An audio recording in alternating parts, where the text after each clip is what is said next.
Hi കൂട്ടുകാരെ, ഇന്ന് നമ്മൾ ഉണ്ടാക്കാൻ പോകുന്നത് ഇറച്ചിക്കറിയാണ്.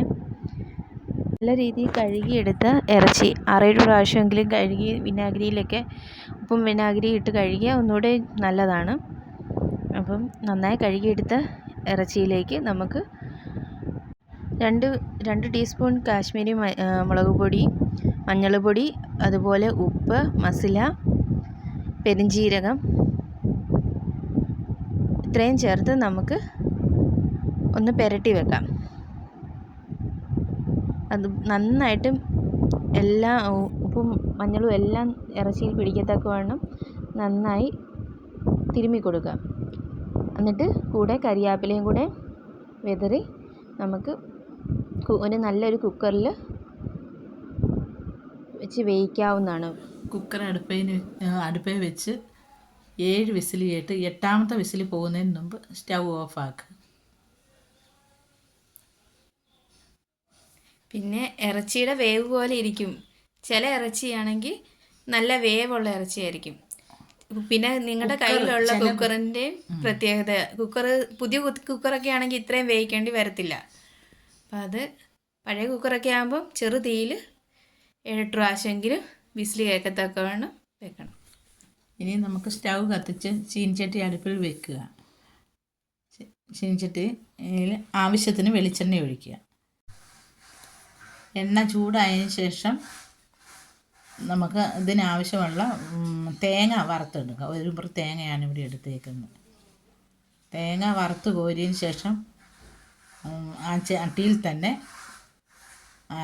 എണ്ണ ചൂടാകുമ്പം കടുകിട്ട് പൊട്ടുക. കടുകിട്ട് പൊട്ടിച്ചതിന് ശേഷം കരിയാപ്പില, സവാള, ചെറിയ ഉള്ളി ഇട്ട് വഴട്ടുക. അത് ചെറുതായിട്ടൊന്ന് വഴണ്ട് വരുമ്പം അരിഞ്ഞു വെച്ചേക്കുന്ന വെളുത്തുള്ളി ചേർത്ത് ഇളക്കുക.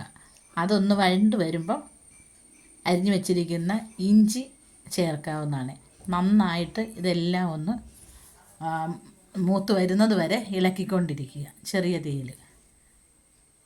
അതിന് ശേഷം നന്നായി ഇത് മൂത്ത് കഴിയുമ്പോൾ ഇതിനാവശ്യമുള്ള മുളക്, മല്ലിപ്പൊടി, മസാലപ്പൊടി, ആവശ്യത്തിന് കുരുമുളക് പൊടിയും ഉപ്പും ചേർത്ത് നന്നായിട്ട് വഴട്ടുക. നന്നായി വഴണ്ട് വന്ന് കഴിഞ്ഞ് ഇത് യോജിപ്പിക്കാൻ വേണ്ടി ഇറച്ചി വെന്ത് വെച്ചിരിക്കുന്ന ആ വെള്ളം നമുക്ക് ഒഴിക്കാവുന്നതാണ്. വെള്ളം ഒഴിച്ച് അത് നല്ലതായിട്ട് ഒന്നുകൂടെ ഒന്ന് മിക്സായി കഴിഞ്ഞതിന് ശേഷം വറുത്ത് വെച്ചിരിക്കുന്ന തേങ്ങയും കൂടി ഇതിൻ്റെ കൂടെ ഇട്ട് യോജിപ്പിക്കുക. അതിന് ശേഷം നമ്മൾ ബീഫ് വെന്ത ആ വെള്ളം ഒഴിച്ച് നല്ലതായിട്ട് മിക്സ് ചെയ്യുക.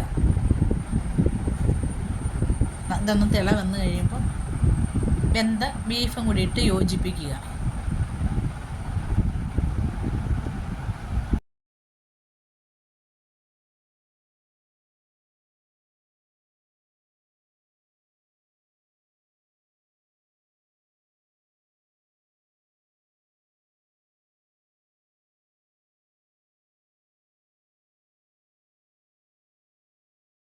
അങ്ങനെ ബീഫ് കറി റെഡി ആയിക്കൊണ്ടിരിക്കുകയാണ് കൂട്ടുകാരെ.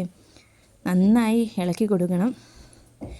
പിന്നെ നമ്മളിവിടെ ചപ്പാത്തിക്കും അപ്പത്തിനും ഒക്കെ കഴിക്കുന്ന രീതിയിൽ ഒരല്പം ചാറോടുകൂടി അങ്ങനെ ബീഫ് കറിയായിട്ടാണ് വെക്കുന്നത്. ഫ്രൈ ആക്കേണ്ടവർക്ക് ഇത് ഇച്ചിരിയും കൂടെ നന്നായിട്ട് അടുപ്പിലിരുന്ന് വേഗത്തക്കവണ്ണം വെള്ളം വറ്റിച്ച് നന്നായിട്ട് ഫ്രൈ ചെയ്തെടുക്കാവുന്നതാണ്. കൂട്ടുകാരെ, അങ്ങനെ ബീഫ് കറി റെഡി ആയിട്ടുണ്ട്.